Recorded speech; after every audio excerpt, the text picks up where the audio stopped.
Assalomu alaykum. Xudo xolasa bugun 4-aprel Toshkent viloyati Zangiotadamiz. Xushbek akamiz xonalarida. Xushbek akam bu yil yana mana Istanbulga gibrididan ekibdilar.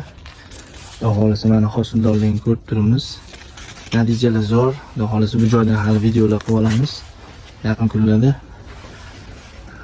mana hosilni tinmasdan solyapti. Har kuni terayotgan ekanlar. Xushbek akam gap yo'dilar. Juda yaxshi natijalar. Pastlardan yana qayta gullab yotibdi hosillar. Terayotganingizga qancha bo'ldi? Birinchisi bir oydan beri teryapsizmi? Bugun to'g'rimi? 20. 20 kundan beri terib o'tgan ekanlar. Bu yer pastlar terilgan, shunda ham mana chiqarib solyapti hosillar. Barakasini bersin.